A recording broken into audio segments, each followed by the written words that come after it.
કેમ છો ફ્રેન્ડ્સ? મજામાં છો ને બધા? લોકડાઉનની મજાઓ લો છો એમ ને? સરસ મજાના ઘરે બેઠા બેઠા વિડીયો જુઓ છો.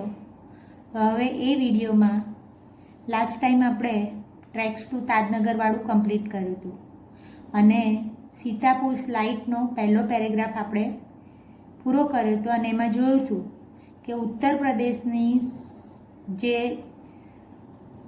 પરિસ્થિતિ છે એ ઉત્તર પ્રદેશની અંદર 60% જેટલા ઘરો એવા હતા કે જ્યાં આગળ લાઇટની કોઈ ફેસિલિટી હતી નહીં. બરાબર? અને ત્યાર પછી આગળનો પેરેગ્રાફ હવે આપણે આજે જોઈશું. હવે 60થી જે પણ ત્યાં આગળ સીતાપુર ડિસ્ટ્રિક્ટ હતું તો સીતાપુર ડિસ્ટ્રિક્ટમાં કેવી પરિસ્થિતિ હતી એ પણ આપણે જોયું હતું અને આપણે એ પણ ધ્યાનમાં લીધું હતું કે ડિસ્ટ્રિક્ટ લેવલ ઉપર એટલે કે જિલ્લા લેવલ પર આવી પરિસ્થિતિ હતી તો વિચાર કરો કે તદ્દન સાવ નાના ગામડા હશે એ લોકોની તો કેવી પરિસ્થિતિ હશે. બરાબર?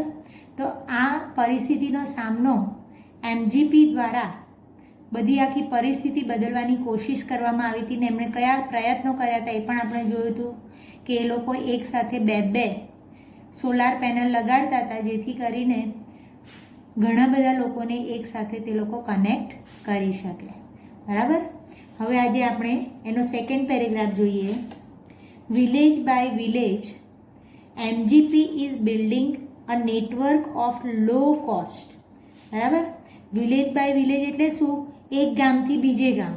તો એક ગામથી બીજે ગામ MGP હતા એ MGP બિલ્ડિંગ કરી રહ્યા હતા. શાનું? Network of low cost solar microgrid that provide 2 LED lights and a mobile charging point to all the paying households at a cost of 25 rupees per week. જો મિત્રો આ જે MGP સંસ્થા છે આપણે આગળ જોયું હતું જ કે MGP એક કેવી સંસ્થા છે? સામાજિક સંસ્થા છે. આ સામાજિક સંસ્થા જે પણ ફેસિલિટી પ્રોવાઈડ કરે છે એટલીસ્ટ એ લોકોનો જે ખર્ચો નીકળે એના માટે એ લોકોએ જે કોસ્ટ રાખી હતી, આ જે કંઈ ફેસિલિટી આપવા માટેની કોસ્ટ રાખી હતી એ ઘણી ઓછી રાખી છે. અને કેટલી રાખી છે? 25 રૂપિયા પર વીક. એક અઠવાડિયાનો ખર્ચો 25 રૂપિયા. હવે તમે વિચાર કરો કે 2 LED લાઇટ આપે અને એક મોબાઈલ ચાર્જિંગ પોઈન્ટ આપે.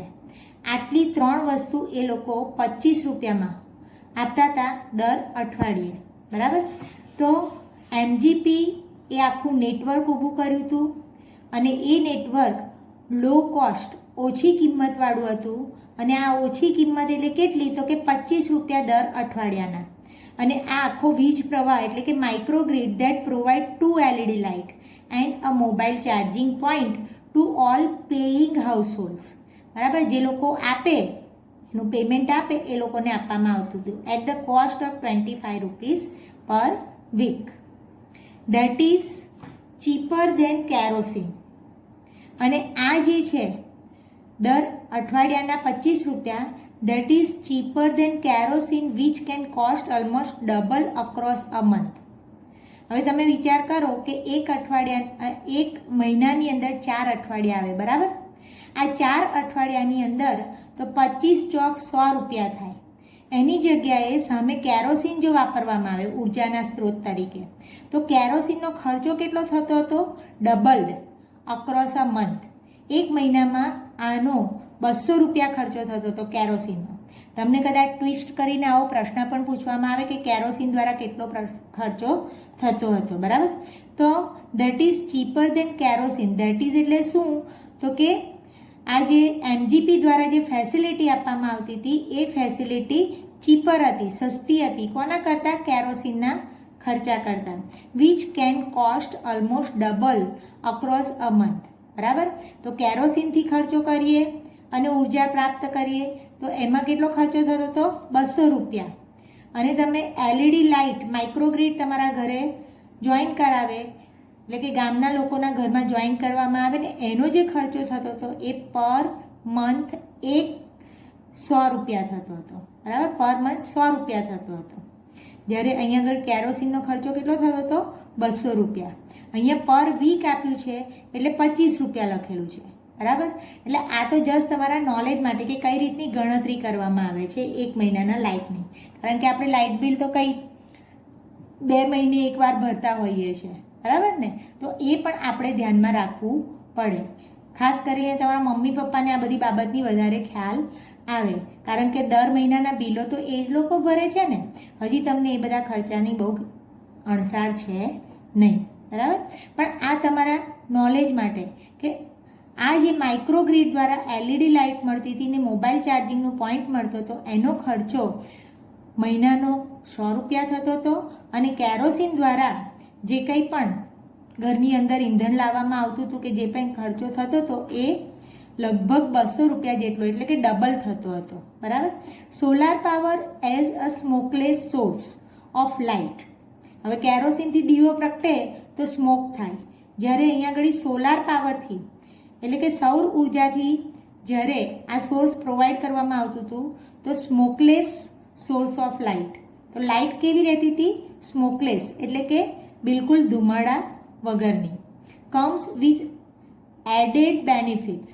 હવે ઘરમાં ધુમાડો ના થાય તો એનો વધારાનો બીજો બેનિફિટ એટલે કે લાભ શું મળતો હતો? તો કસ્ટમર્સ હેલ્થ. તો કસ્ટમરની હેલ્થ પણ એકદમ કમ્પ્લીટ રહેતી હતી, ખૂબ સારા તંદુરસ્ત રહેતા હતા. કેરોસીનના કારણે કદાચ બહુ ધુમાડો થાય તો સ્વાસ્થ્યને નુકસાન કરે, પરંતુ અહીંયા આગળ તો સોલાર એનર્જી દ્વારા એવી કોઈ પ્રશ્ન હતો નહીં. અને એના માટે એ લોકોને વધારાનો જે બેનિફિટ થતો હતો એ શું હતું? કસ્ટમરની હેલ્થ પણ ઘણી સારી રાખી શકાતી હતી. આમ તમને આ પેરેગ્રાફમાં ખ્યાલ આવ્યો? ધ્યાનથી એકવાર આખો પેરેગ્રાફ ઓબ્ઝર્વ કરી લો. Village by village, MGP is building a network of low-cost solar microgrid that provide 2 LED light and a mobile charging point to all the paying households at the cost of 25 rupees per week. That is cheaper than kerosene, which can cost almost double across a month. Solar power as a smokeless source of light comes with added benefits to customers' health. Is it clear? ખ્યાલ આવશે ને આ પેરેગ્રાફની અંદર? Okay, fine. હવે મિત્રો કેટલીક વાર કેટલાક સ્પેલિંગ્સ આપણે જ્યારે ભણતા હોઈએ તો ભણતી વખતે કેટલાક સ્પેલિંગ્સને યાદ રાખવા માટેની એક ચોક્કસ પદ્ધતિ હોય છે. આપણે અહીંયા આગળ કેરોસીન નામનો સ્પેલિંગ જે છે એ સ્પેલિંગને ઇઝી વેમાં કેવી રીતે યાદ રખાય એ જોઈએ.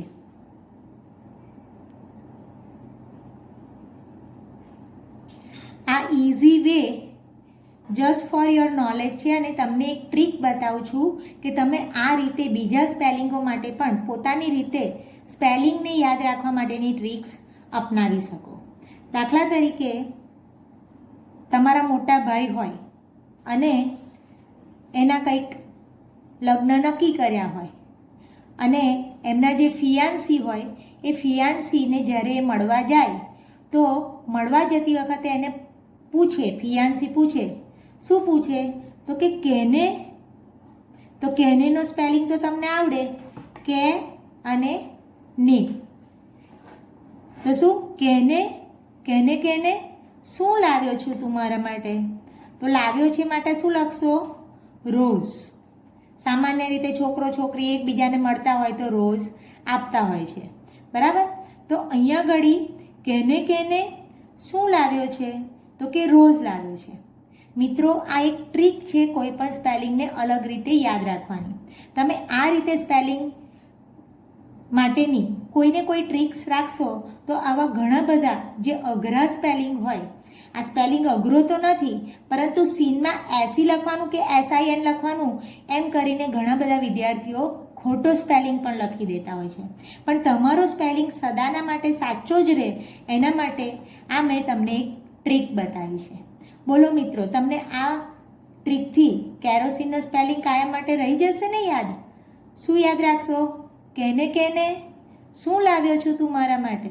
તો શું લાવ્યો છે? રોઝ. આમ કરીને આખો સ્પેલિંગ શું બનશે? કેરોસીન. ક્લિયર? મજા આવી ને તમને આ વાતમાં? ચાલો હવે આપણે આગળ જોઈએ.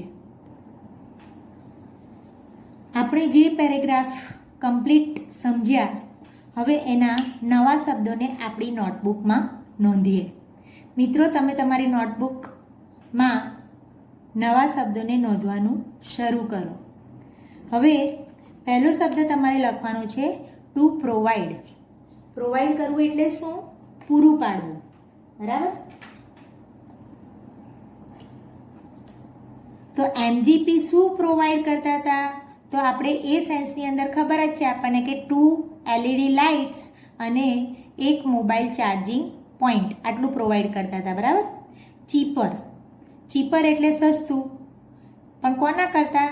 અન્ય કોઈ કરતાં. એટલે કે આપણે અહીંયા આગળ જે સેન્સમાં આવે છે તો કે ભાઈ કેરોસીનના કરતાં. બરાબર? ના કરતાં સસ્તું. આ તમને ખબર હશે કે ER પ્રત્યેવાળું જે વિશેષણ હોય એ શું બતાવે છે? ડિગ્રી બતાવે છે. બરાબર? તો ચીપર એટલે શું? સસ્તું. સ્મોકલેસ. સ્મોકલેસનો મતલબ થશે ધૂમ્રવિહીન, ધુમાડા વગરનું. નવો શબ્દ લખજો, એડેડ. એડેડ એટલે વધારાનું, ઉમેરવું, એમ વધારાનું. બેનિફિટ. બેનિફિટ એટલે લાભ, અને એનો નિયરેસ્ટ મિનિંગ છે એડવાન્ટેજ. એડવાન્ટેજ એટલે પણ લાભ અને ફાયદો. બરાબર? નવો શબ્દ લખજો, કસ્ટમર. કસ્ટમર એટલે ગ્રાહક. ઓકે. હવે બીજો એક સહેલો સ્પેલિંગ છે જે બંનેના અર્થ તમને ખબર છે, પણ ક્યારેક કેટલાક વિદ્યાર્થીઓ સરખા ઉચ્ચારણવાળા શબ્દોનું સ્પેલિંગ પણ અલગ અલગ રીતે લખી કાઢતા હોય છે. આપણે જે અહીંયા ઘડી એક અઠવાડિયાનો ખર્ચ છે માટે અઠવાડિયાના સેન્સમાં વીક શબ્દ લખવાનો છે. આવું જ્યારે સરખા ઉચ્ચારણવાળું આવે તો એને હોમોફોન્સ કહેવાય. બરાબર? તો આ જે હોમોફોન્સ છે એમાં વીક શબ્દનો સ્પેલિંગ જે આપણે અહીંયા પાઠના રિલેટેડમાં છે એ કયો છે? WEEK. એનો મતલબ થાય અઠવાડિયું. અને બીજો એક સ્પેલિંગ જે અત્યારે કોરોનામાં તમે બહુ વીક થઈ ગયા છો, તમે એમ સાંભળીએ છે, એ વીકમાં સ્પેલિંગ કયો આવે? WEAK. વીક એટલે નબળું પડી જવું. બરાબર? કોઈકની તબિયત બહુ સારી ન હોય તો આપણે શું કહીએ? વીક થઈ ગયા છે. તો એ સ્પેલિંગ કયો આવશે? WEAK. ઓકે? ખ્યાલ આવશે ને? ઓકે. તો આને હોમોફોન્સ કહેવાય. મિત્રો, ઇંગ્લિશ લેંગ્વેજ છે એટલે લેંગ્વેજની અંદર એવું ન હોય કે અલગથી ગ્રામર હોય. કેટલીક વાર ગ્રામર આપણે પાઠની સાથે સાથે પણ જોતા જવાનું હોય, અને કેટલાક મુદ્દા એવા હોય કે જેને આપણે સેપરેટલી ભણવા પડે. ક્લિયર? ચલો, હવે અહીંયા એક બીજો ફ્રેઝ આપણા જે પેરેગ્રાફની અંદર આવે છે તે લખવાનું છે, source of light. Source of લાઇટનો મતલબ થાય પ્રકાશનો સ્ત્રોત, ઉર્જાનો સ્ત્રોત. પાઠના સંદર્ભમાં ખાસ કરીને પ્રશ્નમાં જે ગૂંચવે એવું એક નિયરેસ્ટ મિનિંગ તમારે યાદ રાખવાનું છે, તે છે માઇક્રોગ્રીડ.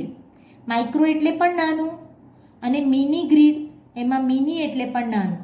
તો નાના પાયાની જે વીજ પ્રવાહ છે એના માટે થઈને. તો માઇક્રોગ્રીડ કહો કે મિની ગ્રીડ કહો, આ બંનેનો મતલબ થાય વીજ પ્રવાહ. ક્લિયર? માઇક્રોગ્રીડ કે મિની ગ્રીડ બંનેનો મતલબ થાય વીજ પ્રવાહ, પણ કેવો? નાના પાયાનો વીજ પ્રવાહ. ક્લિયર? મિત્રો, તમે આ શબ્દો તમારી નોટબુકમાં નોંધ્યા ને? દરેક જણે પોતાની નોટબુકમાં આ શબ્દો નોંધવાના જ છે. ક્લિયર? ઓકે. ચાલો મિત્રો, હવે આ પેરેગ્રાફમાંથી પૂછાઈ શકે એવો પ્રશ્ન જોઈએ. બરાબર? What is MGP doing? હવે તમને આગળ પણ એકવાર મેં તમને ડુ અને ડીડ એક જ પ્રશ્નની અંદર આવતું હોય, એટલે કે કોવર્બ અને એક્શન ડિનોટિંગ વર્બ એક સાથે આવતું હોય તો શું કરવાનું એવું સમજાવ્યું છે. અહીંયા કોવર્બ શું છે? ઇઝ. અને અહીંયા આગળ એક્શન ડિનોટિંગ વર્બ શું છે? ડુ. તો ડુ ક્રિયાપદ જ્યારે એક્શન ડિનોટિંગ વર્બ તરીકે કાર્ય કરતું હોય ત્યારે જે ક્રિયા થઈ હોય એ ક્રિયાનું જે તે રૂપ લખવું પડે, બરાબર. આમાં ડીડ અને ડુ આવતું હતું ત્યારે આપણે ક્રિયાપદનું ભૂતકાળનું રૂપ લખતા હતા. અહીંયા ઇઝ પ્લસ ડુની સાથે આઈએનજી આવેલું છે એટલે આપણે જે જવાબ લખીશું એમાં ઇઝ પ્લસ આઈએનજીથી આપણે આપણો આન્સર લખવો પડશે, બરાબર. તો what is MGP doing? MGP શું કરી રહ્યા હતા? તો કે ભાઈ નેટવર્કથી બધાને જોઈન કરી રહ્યા હતા અને એમાં એલઈડી બલ્બ અને મતલબ એલઈડી લાઇટની અને મોબાઈલ ચાર્જિંગની જે કંઈ ફેસિલિટી હતી એ આપી રહ્યા હતા, બરાબર. તો આ જવાબને મિત્રો હંમેશા યાદ રાખો કે જવાબ લખતી વખતે તમારું પ્રેઝન્ટેશન બહુ મહત્ત્વનું હોય છે.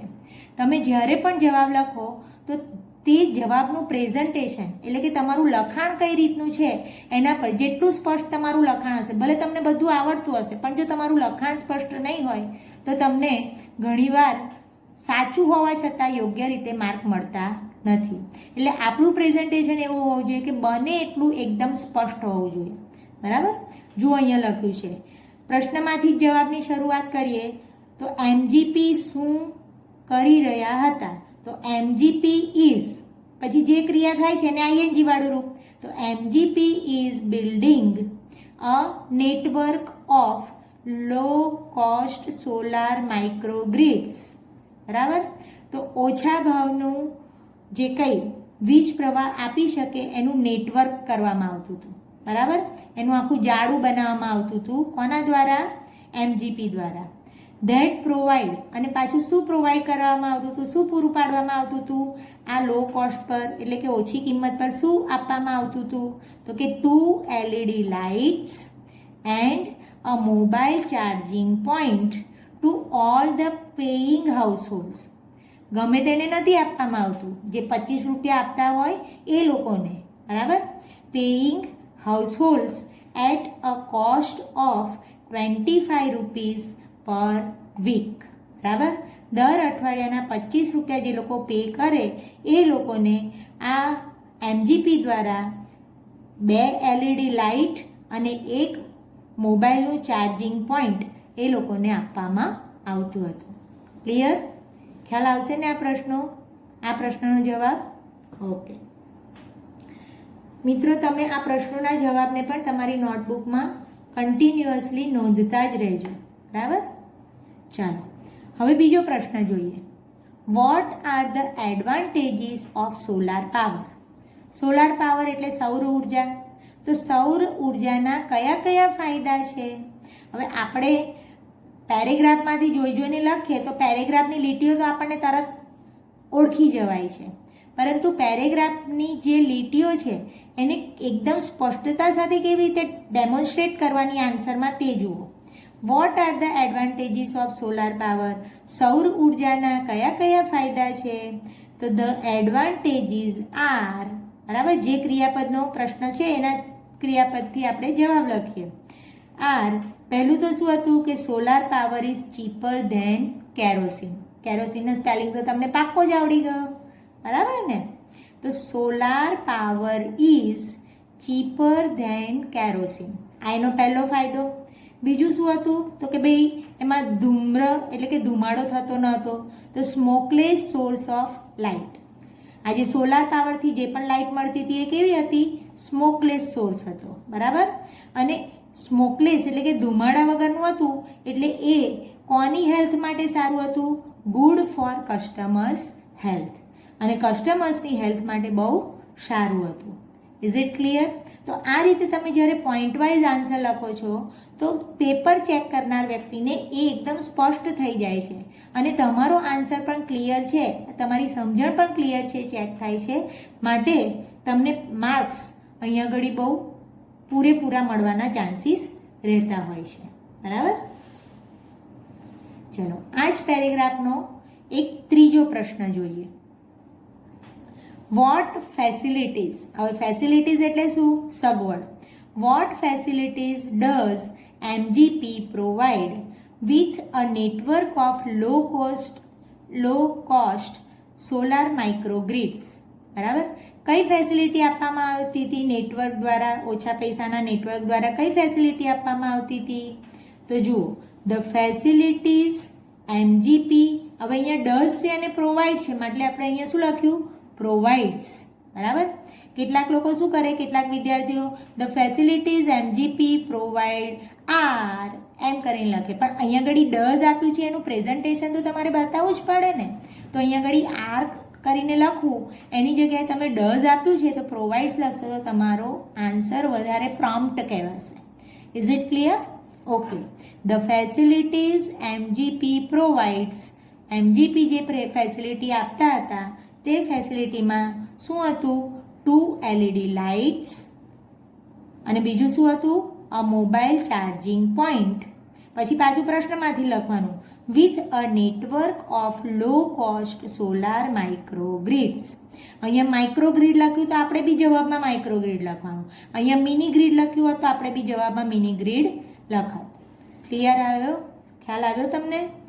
તો આની સાથે તમારો આ સેકન્ડ પેરેગ્રાફ છે એના આપણે પેરેગ્રાફને પણ સમજ્યા, એના શબ્દોના અર્થ પણ લખ્યા, અને સાથે સાથે એ પેરેગ્રાફમાંથી પૂછાઈ શકે એવા પ્રશ્નોના જવાબને પણ આપણે સમજ્યા.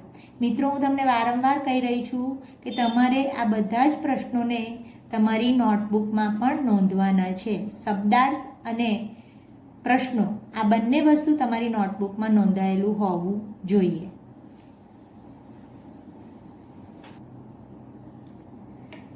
Now let's learn the next paragraph, and that is paragraph number 3, Sitapur slide. Sitapur સ્લાઇડમાં આપણો ત્રીજો પેરેગ્રાફ છે, એના વિશેની થોડીક સમજણ આપણે કેળવીએ. બરાબર? જુઓ મિત્રો, વાંચતા જઈએ આપણે એટલે આપણને ખ્યાલ આવશે. Installing a microgrid is a grand event. Grand એટલે શું? તો કે ભવ્ય. બરાબર? ઇન્સ્ટોલિંગ કરવું, સ્થાપવું અથવા તો લગાવવું એવો મતલબ થાય.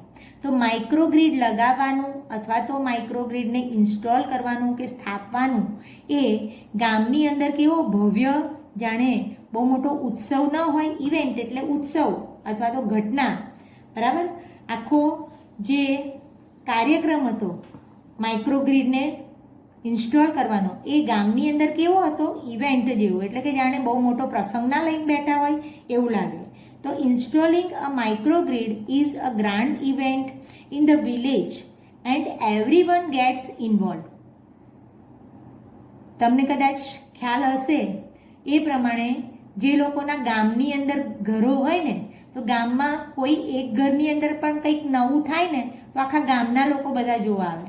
આપણે તો હમણાં શહેરમાં રહીએ છીએ એટલે શહેરમાં કદાચ આપણા ઘરમાં કંઈક નવીન વસ્તુ થાય તો કદાચ આપણી બાજુવાળાએ જોવા આવતા નથી, પરંતુ ગામડામાં એવું હોતું નથી. ગામડામાં કોઈકના પણ ઘરે કંઈક નવું આવે ને એટલે ગામના બધાય લોકો ભેગા થઈને જોવા જાય. પણ એની એક અલગ મજા છે. ગામડામાં રહેવું, ગામડાના લોકો સાથે એકબીજા સાથે હળીમળીને એકબીજા સાથેનો લાગણીનો જે સંબંધ છે એ એક અદ્ભુત છે. અને આપણું ભારત દેશ તો સમગ્ર ભારત દેશ નાના નાના ગામડાઓનું બનેલું છે અને ગામડાના લોકો બહુ જ પ્રેમાળ હોય છે. બરાબર? એટલા માટે નાનામાં નાની બાબત હોય ને તો પણ બધા ભેગા થઈ જાય. તો શું કહે છે? Installing a microgrid is a grand event in the village and everyone gets involve. અને બધા જ લોકો એમાં સામેલ થાય પાછા. હા, in the village of Damdampurwa. ધ્યાનથી જરા એનો સ્પેલિંગ જોજો. બરાબર? તો in the village of Damdampurwa એટલે સીતાપુર જે ડિસ્ટ્રિક્ટ છે, બરાબર, જિલ્લો, એની અંદર એક ગામ છે. ગામનું નામ શું આપેલું છે? દમદમપુરવ. આ ગામની અંદર અ ટીમ મેપ્સ, અહીંયા મેપ્સનો મતલબ શું થશે? માપવું. તો એક આખી ટીમ, એમજીપીની ટીમ ત્યાં આગળ કામ કરવા જાય અને માપે. શું માપે? ધ વિલેજ, આખું ગામની અંદર બધું માપણી કરે, હાઉસ બાય હાઉસ. એક ઘરથી બીજા ઘરનું અંતર કેટલું છે, કેટલા અંતર સુધીનો એ લોકોને વાયર લઈ જવો પડશે, કેટલા અંતર સુધીનું એ લોકોએ ડિસ્ટન્સ રાખીએ તો પર્ટિક્યુલરલી જે એ લોકોને બેનિફિટ જોઈએ છે મળશે. આ બધું કામ આ લોકો એક ટીમ દ્વારા થતું હતું. બિનેથ ધ સ્કોર્ચિંગ મિડ ડે સન. વિદ્યાર્થી મિત્રો, તમને ખબર જ હશે કે બપોરની ગરમી કેટલી અદ્ભુત હોય છે, કેટલી ભારે હોય છે, બરાબર. ઘણીવાર તો એકદમ ધુઆં થઈ જવાય. તો ગામડાની અંદર લાઇટ તો હતી નહીં કે રાત્રે કામ કરી શકે, અને પાછું લાઇટને જ લગાડવાનું કામ, એટલે બરાબર બપોરનો જે મધ્યાહન સૂર્ય બરાબર તપ્યો હોય એવી દઝાડી દે એવી ગરમીની અંદર આખી આ ટીમ દ્વારા કામ થતું હતું. જો અંદર લખ્યું છે, in the village of Damdampurwa a team maps the village house by house, એક ઘરથી બીજા ઘરનું અંતર માપે, beneath the scorching midday sun, સખત ગરમી લાગે એવી દઝાડી દે એવી ગરમીની અંદર, ગરમીની હેઠળ working out where to place each wire. આ ટીમ નક્કી કરે અને બધું કામકાજ શરૂ રાખે, એમનું કામકાજ કરે અને નક્કી કરે કે કઈ જગ્યાએથી કેટલો વાયર લઈ જશે. Working out where to place, ક્યાં આગળ મૂકવો વાયર, ક્યાં આગળ પેનલ લગાડવી, આ બધું નક્કી કરે. સો એઝ, જેથી કરીને two connect customer to the power source, જેથી કરીને કસ્ટમર્સને એટલે કે ગ્રાહકને ઉર્જાના સ્ત્રોત સાથે લોકો જોડી શકે. સમ હાઉસ હોલ્ડર્સ જોઈન ઇન, હવે ગામમાં કેટલાક લોકો હોય તે પોતાના ઘરોની અંદર આ લગાવડાવે, એટલા માટે શું લખ્યું છે, સમ હાઉસ હોલ્ડર્સ, કેટલાક ઘરના લોકો હોય તે આને લગાવડાવે. ઇન, જોઈન ઇન, એમાં જોડાય. while others look on, જ્યારે બીજા લોકો જરા આતુરતાથી એને જોયા કરે, એના પર ધ્યાન રાખે કે કઈ રીતનું લગાવે છે, બરાબર લગાવે છે કે નથી લગાવતા, આ બધી એ લોકોની ક્યુરિયોસિટી હોય, બરાબર. તો આ રીતે એ લોકો ધ્યાન રાખે અને જોયા કરે એને આખા પ્રોસિજરને. કોલિંગ આઉટ ઓર્ડર્સ, કોઈકને બહુ સારું લાગે અને સરસ લાગે તો પછી એને બોલાવે, આ જે ટીમના મેમ્બર્સ હોય એને પોતાના ઘેર બોલાવે. કોલિંગ આઉટ ઓર્ડર્સ, અને એને બોલાવીને શું કરે, એનો ઓર્ડર આપે કે ભાઈ આજે ત્યાં આમનું લગાવ્યું ને, કાલે અમારે ત્યાં હું લગાવી જજો, એમ કરીને કોલિંગ આઉટ ઓર્ડર્સ, એમને ઓર્ડર આપવામાં આવે. Or watching the curious proceeding wide eyed, બરાબર. અને કેટલાક લોકો એવા પણ હોય કે જે આખી જે પ્રોસેસ છે કે કઈ રીતે લાઇટ આવશે, આપણા ઘરમાં કેટલી રીતે આપણે મેન્ટેન કરવાનું છે, આ બધું કામ બરાબર ખૂબ ધ્યાનથી, જો અહીંયા લખ્યું છે વોચિંગ, વોચિંગ એટલે ખૂબ ધ્યાનથી એ લોકો જુએ, અને એ બધું શું બતાવે છે, ક્યુરિયસ પ્રોસિડિંગ. તો આ બધી પ્રક્રિયા કેવી હતી, એકદમ આતુરતાથી જોવાતી હતી.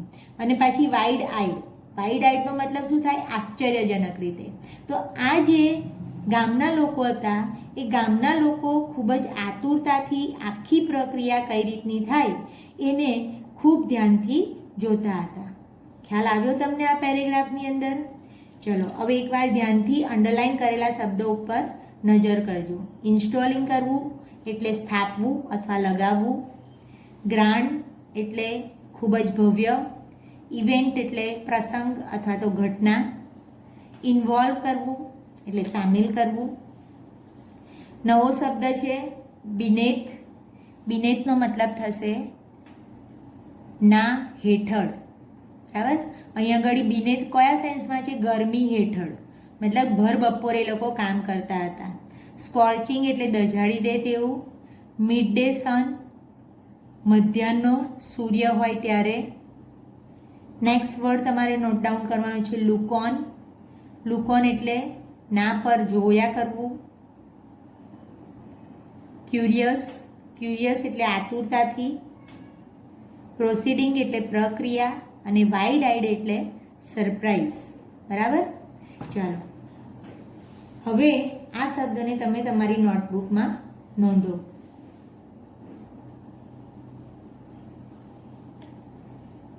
તમે અંડરલાઇન કરેલા શબ્દોને જોયા જ છે એ પ્રમાણે પહેલો શબ્દ લખો ઇન્સ્ટોલિંગ. ઇન્સ્ટોલિંગ કરવું એટલે સ્થાપિત કરવું. અને અહીંયા ઘડી પાઠના સેન્સમાં એનો મતલબ શું થાય છે, લગાડવું. માઇક્રોગ્રીડને લગાડવાનું કાર્ય એટલે કે સોલાર પેનલને લગાડવાનું કાર્ય એ લોકો કઈ રીતે કરતા હતા એ સેન્સમાં આ ક્રિયાપદ અહીંયા વપરાયું છે. મિત્રો મેં તમને આગળ પણ એકવાર સમજાવ્યું હતું કે જે શબ્દની પાછળ આઈએનજી લાગે, જે શબ્દની પાછળ ઈડી પ્રત્યય લાગે અથવા તો એસકેઈએસ પ્રત્યય લાગે, એ બધા જ શબ્દો જે હોય એને ક્રિયાપદો કહેવાય, બરાબર. આ એક ઓળખ કરવાની ટ્રીક બતાવી છે. બરાબર.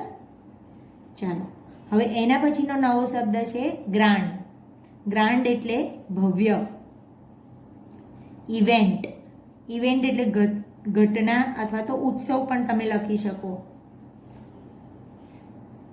ઇન્વોલ્વ, જો અહીંયા ઈડી પ્રત્યે લાગેલો છે. ઇન્વોલ્વ થવું એટલે સામેલ થવું.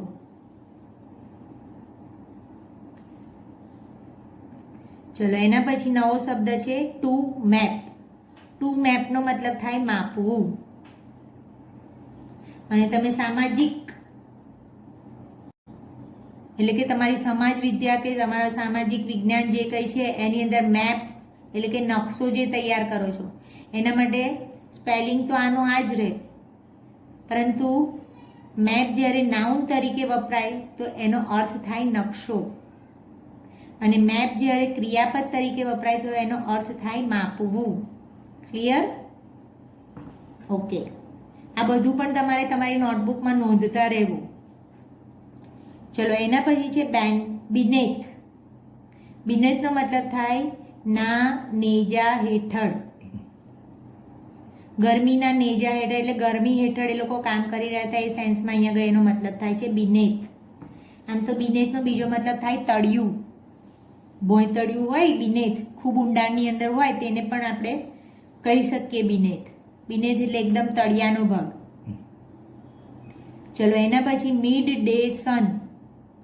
મિડ ડે સન એટલે બપોરનો સૂર્ય. તમને ખબર જ હશે કે બપોરનો સૂર્ય કેવો તપેલો હોય છે. બરાબર. ચલો નેક્સ્ટ સ્કોર્ચિંગ. એનો નિયરેસ્ટ મિનિંગ થશે બર્નિંગ, દજાડી દે તેવું. આ પણ આઈએનજી વાળું પ્રત્યય છે અને શું કહેવાશે? વર્બ. Look on.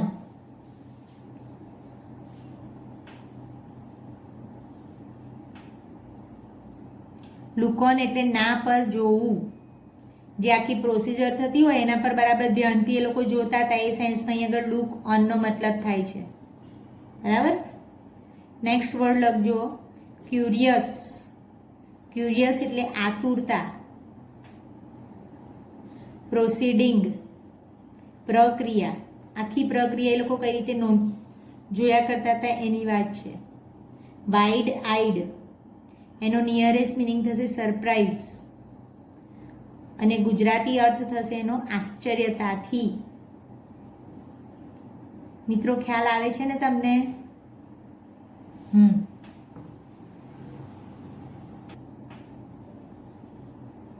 હવે આ જે પેરેગ્રાફ આપણે સમજ્યા એ પેરેગ્રાફમાંથી પૂછી શકાય એવા પ્રશ્નોને સમજીએ અને પછી એને પણ નોટબુકમાં નોંધીએ. પહેલો પ્રશ્ન આમાંથી પૂછાઈ શકે તેવો છે, why does the team map the village. અહીંયા મેપનો મતલબ શું થશે? માપવું.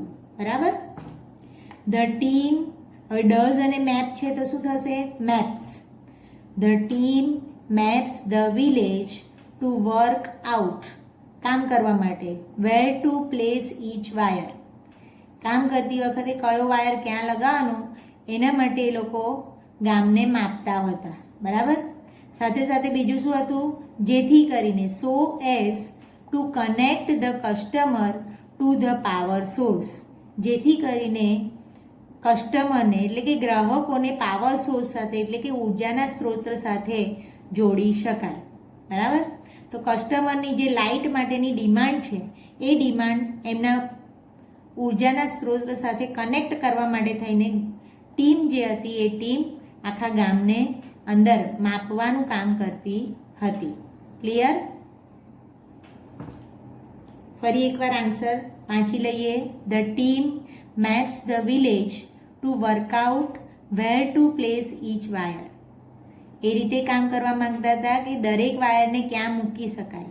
સો એઝ ટુ કનેક્ટ, જેથી કરીને કનેક્ટ કરી શકાય ધ કસ્ટમર. કોને? કસ્ટમરને. શાના માટે? લાઇટ માટે. To the power source. તો પાવર સોર્સ માટે થઈને એટલે કે ઉર્જાના સ્ત્રોત સાથે કસ્ટમરની ડિમાન્ડને કનેક્ટ કરવા માટે ટીમ આખા ગામની અંદર માપણી કરતા હતા. ક્લિયર? ઓકે. હવે next question, why is installation of a microgrid a grand event? શહેરમાં કદાચ ઇન્સ્ટોલેશન હોય આપણા ઘરની અંદર કોઈ વસ્તુનું, તો એનો માટે આપણે કંઈ ગ્રાન્ડ ઇવેન્ટનો અનુભવ કરતા નથી, પરંતુ ગામડાની અંદર માઇક્રોગ્રીડને લગાવવું એ ગ્રાન્ડ ઇવેન્ટ કેમ હતું એમ પૂછે છે. બરાબર? તો હવે પ્રશ્નમાંથી જ આપણે શરૂઆત કરીએ જવાબની. Installation of microgrid is a grand event. હવે અહીંથી પ્રશ્ન પૂછે તો કનેક્ટિવ શું મૂકશો? Because everyone gets involved in it. કારણ કે બધા જ લોકો એની અંદર સામેલ થતા હતા. બરાબર? બીજું વસ્તુ શું થતું હતું? સમ જોઈન ઇન. કેટલાક લોકો એમાં જોઈન પણ થાય. While others look on. જ્યારે બીજા લોકો એને જુએ, ધ્યાનથી જોયા કરે, એના પર ધ્યાન રાખે, નજર રાખે. બરાબર? અને બીજું શું થતું હતું? Calling out orders. કેટલાક લોકો તો જોઈને પછી એને ઓર્ડર પણ આપે. Or watching the proceeding with curious and wide eyed. બરાબર? મિત્રો, અહીંયા યાદ રાખવાનું કે બને ત્યાં સુધી જ્યારે પણ પેરેગ્રાફ તમને આપેલો હોય અને પેરેગ્રાફમાંથી પ્રશ્ન લખવાના હોય તો બને એટલા મોટા ભાગમાં આન્સરની અંદર જે શબ્દો અંદર પેરેગ્રાફમાં વાપરેલા હોય એ જ શબ્દોથી તમારે જવાબ લખવાનો આગ્રહ રાખવાનો. Calling out orders or watching the proceeding with curious and wide eyed. બરાબર? તમે અહીંયા સરપ્રાઇઝ પણ લખી શકો અને ક્યુરિયોસિટી પણ લખી શકો, પણ આપણા પેરેગ્રાફમાં ક્યુરિયસ આપ્યું છે તો આપણે ક્યુરિયસ અને વાઇડ આઈડ લખીએ તો પણ કંઈ ખોટું છે નહીં. ઓકે? તો મિત્રો, આ બંને પ્રશ્નોના જવાબ તમને ખ્યાલ આવ્યા ને? ઓકે. હવે જો તમને અત્યાર સુધીનું આપણું જે કંઈ પણ ભણ્યા છીએ એ ભણવા સુધીમાં કંઈ પણ પ્રશ્ન પૂછવો હોય તો એ પ્રશ્નને તમે નોંધી રાખજો અને એને મને નેક્સ્ટ ટાઈમ જ્યારે પણ આપણે મળીએ ત્યારે મને એનો ફીડબેક આપજો, જેથી કરીને હું તમારી કોઈ પણ અણસમજણ હોય અથવા તો તમારી કંઈ પણ ગૂંચવાડ હોય પ્રશ્નના બાબતમાં તો હું તમને ક્લિયર કરી આપીશ. Okay, will continue in the next video.